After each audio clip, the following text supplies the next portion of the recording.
நம்ம மைவி3 உறுப்பினர்கள் எல்லாத்துக்கும் என் காலை வணக்கம். இந்த வீடியோவில் நம்ம பார்க்க போகிறது மைவி3 கம்பெனியோட எம்டி சார் வீடியோ தான். நான் சொல்கிறத யாருனாலையும் நம்ப முடியல, நம்பி தான் ஆகணும். ஏன்னா நடந்திருக்கு, இது உண்மை தான். அதாவது சார்ஜ் ஷீட் போட்டதுக்கப்புறம் நம்ம எம்டி சார் கோர்ட்டில் சம்மன் கொடுக்க ஆஜராகிருக்காரு. முடிச்சுட்டு வெளியே வந்து கிளம்பும்போது 2 நியூஸ் சேனல் அங்கே இருந்திருக்காங்க. அவர் வெளியே வந்ததையும் அவர்கிட்ட பேட்டி எடுத்திருக்காங்க. ஒரு 3 நிமிஷம் பக்கம் இருக்கும். இப்போ நீங்கள் பார்த்துட்டு இருக்கிறது அந்த ஃபுட்டேஜோட இமேஜ் தான். பேட்டி கொடுத்துட்டு இருக்கும்போது நம்ம டீம் அங்கே இருந்து வீடியோ ஷூட் பண்ண இமேஜ் தான் இது. சார் பேட்டி கொடுத்த இந்த வீடியோ ஃபுட்டேஜ் பார்த்திங்கன்னா நம்ம நண்பர்களோட சேனலில் இருக்குது, அதில் பாருங்கள்.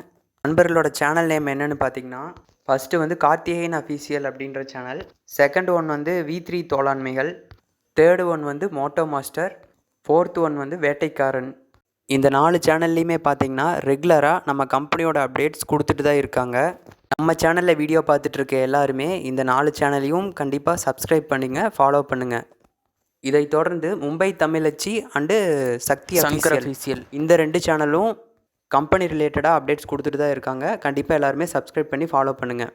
இப்படி இருக்கும்போது பலருக்கும் பல சந்தேகம், ஆள் இருக்காரா இல்லை ஓடி போயிட்டாரா, எங்கே காணா, சேனலில் பேசலை அப்படின்றனால பல பேர் பல கதைகளையும் கட்ட ஆரம்பிச்சிட்டாங்க. அதையும் நிறைய பேர் அதை நம்பவும் செஞ்சாங்க. சரி, அதெல்லாம் முடிஞ்சு போன கதை, இப்போ நமக்கு அதெல்லாம் தேவையில்லை.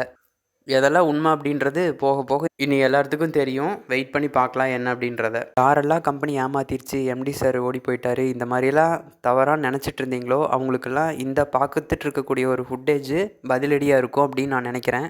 இதை விட இன்னும் நிறைய பதில் நம்மளுக்கு காத்துக்கிட்டு தான் இருக்குது. ஸ்டெப் பை ஸ்டெப்பாக ஒரு சில நல்ல விஷயங்கள் நடக்க நம்மளுக்கு எல்லாமே புரிய வரும். புரியாத எல்லாருமே கண்டிப்பாக புரிஞ்சுக்குவீங்க அப்படின்னு நான் நம்புகிறேன். இந்த வீடியோ பார்த்த எல்லாருமே நினைப்பீங்க இது ரொம்ப பழைய வீடியோ அப்படின்ட்டு.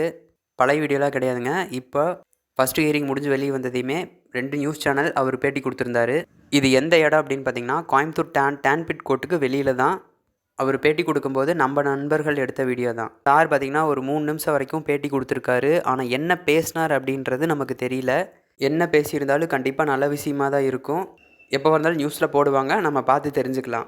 நியூஸில் போட்டதையும் கண்டிப்பாக நம்ம பார்த்துட்டு நம்ம சேனலில் போஸ்ட்டில் லிங்க் கொடுக்குறோம், எல்லாருமே பாருங்கள். எனக்கு தெரிஞ்சு பார்த்திங்கன்னா ஒரு கேஸை பற்றி தான் ஏதாவது ஒரு சில விஷயங்கள் சொல்லியிருப்பார், மற்றபடி எதுவும் சொல்லியிருக்க வாய்ப்பில்லை. சார் என்ன பேசினாருன்னு தெரியலினாலும் பரவாயில்ல. ஆனால் ஒரு விஷயம் மட்டும் நம்மளுக்கு நல்லா தெரியுது. என்ன அப்படின்னு பார்த்திங்கன்னா, அவர் மீடியாவில் பேசிட்டாரு. ஸோ சாருக்கு ஃபுல் ரிலாக்ஸேஷன் கிடச்சிருக்கும். இல்லைன்னா அவ்வளோ லட்சம் ஃபாலோவர்ஸ் இருக்கக்கூடிய மீடியாவில் பேச முடியாது அப்படிங்கிறது தான் நல்லா தெரியுது. அப்போ நம்ம சேனலில் பேசுவார் அப்படின்னு நினச்சிங்கன்னா அதுக்கு இப்போதைக்கு வாய்ப்பு இல்லை அப்படின்னு தான் நான் நினைக்கிறேன்.